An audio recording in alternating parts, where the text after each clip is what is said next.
ரூபா சம்பளம் கொடுத்து இந்த வெங்காயம் நாங்கள் இப்போ காசை போட்டு இந்த காசுக்கு நாங்கள் வட்டி மூலம் கட்டுறதுக்குள்ளே நாங்கள் சாகிறதா பிழைக்கிறதா இந்த வருமானம் நம்பி தான் நாங்கள் பிழைச்சிக்கிட்டு இருக்கோம்.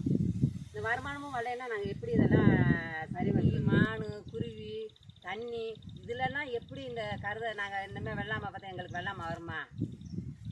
எவ்வளோ காசு நஷ்டம்? இப்போ ஒரு லட்ச ரூபா செலவழிச்சிட்டு 1.5 லட்சம். அந்த 1.5 லட்ச ரூபாய்க்கு வட்டியை கட்டுறதா நாங்கள் முதல்ல கட்டுறதா வாங்கி போட்டதுக்கு இது கவர்மெண்ட் பார்த்து நீங்கள் கொடுத்தா தான் உண்டு. இந்த வருஷத்தில் ஒரு 12 ஏக்கர் விவசாயம் பண்ணேன். விவசாயம் பண்ணி ஒரு நல்ல கருதெல்லாம் விளைஞ்சி வர மாதிரி இருந்துச்சு.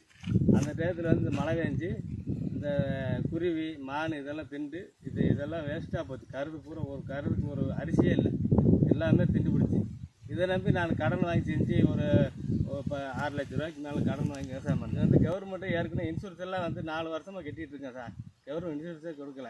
இது வந்து நாங்கள் எப்படி விவசாயம் பண்ணதுனால ஒரு 20ஆம் தேதியிலேருந்து மழை பார்த்தீங்கன்னா தொடர்ந்து இந்த நம்ம ராமநாதர் மாவட்டம் விருதுநகர் மாவட்டம் 2 மாவட்ட மழையுமே இங்கே வருது.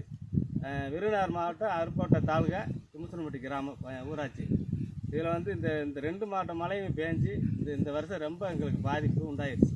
இந்த மழையை பேஞ்சு நனைஞ்சி பூரா கருது பூரா போச்சு. ஒரு பக்கம் இந்த குருவி பூரா தின்றுச்சு. இது வந்து அது போக ஒரு பக்கம் பன்னி வேறு வளர்ப்புது.